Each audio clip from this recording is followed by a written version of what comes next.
Selamat pagi para pemerhati pendidikan semuanya. Kabar panjenengan bagaimana ini ya? Ya pokoknya saya doakan selalu sehat ya.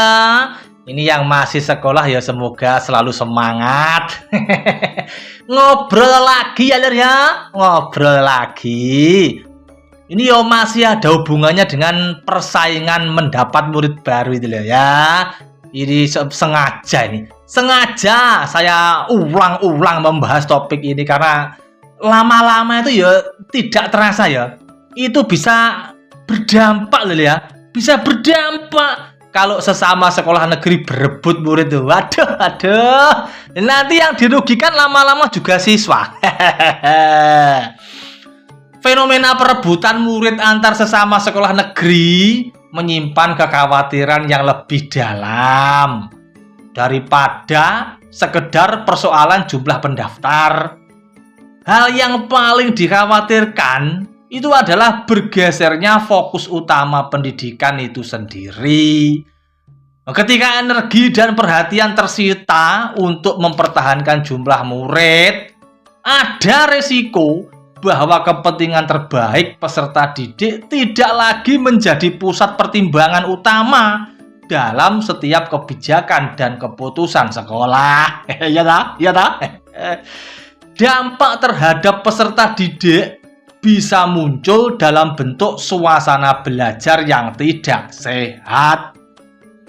Jika antar sekolah muncul rivalitas yang berlebihan, itu anak-anak secara tidak langsung dapat merasakan atmosfer persaingan tersebut. Mereka mungkin mendengar perbandingan, komentar negatif, atau narasi yang merendahkan sekolah lain, yang pada akhirnya membentuk pola pikir kompetitif tapi kurang sehat.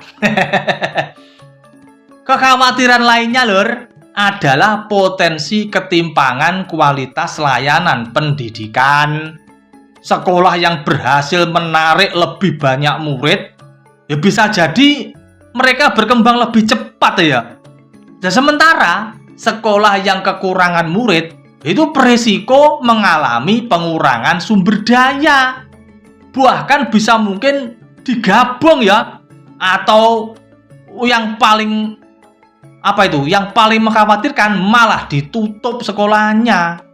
Nah, dalam situasi seperti ini Lor, peserta didik bisa menjadi pihak yang paling terdampak, baik karena harus beradaptasi dengan perubahan lingkungan maupun karena berkurangnya dukungan pembelajaran.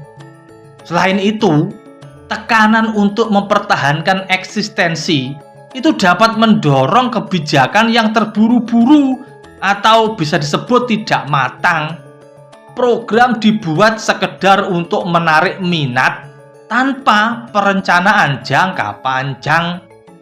Lah jika tidak konsisten, peserta didik yang sedang menempuh pendidikan bisa mengalami perubahan sistem atau pendekatan belajar yang membuat mereka bingung dan bisa mengganggu stabilitas perkembangan mereka. Bahaya toh? Bahaya. Pada akhirnya Lur, yang paling dikhawatirkan adalah hilangnya semangat kolaborasi dalam dunia pendidikan dasar. Yo gara-gara saling bersaing lah ya. Sekolah itu seharusnya saling menguatkan demi kepentingan anak-anak, malah bukan saling berhadapan. Jika persaingan tidak dikelola dengan bijak, itu peserta didik loh ya. Peserta didik yang berpotensi menanggung dampak psikologis, dampak sosial, bahkan dampak akademik dari situasi yang seharusnya tidak mereka warisi. Lah ini kalau diangen-angen Lur ya. Kalau diangen-angen itu ya sebenarnya ya dampaknya ya tidak bagus loh ya untuk anak didik ini. Nah ini enaknya dilanjut atau tidak? Ini loh, rebutan murid loh. Rebutan murid ini dilanjut atau tidak loh? Ini bikin pusing loh.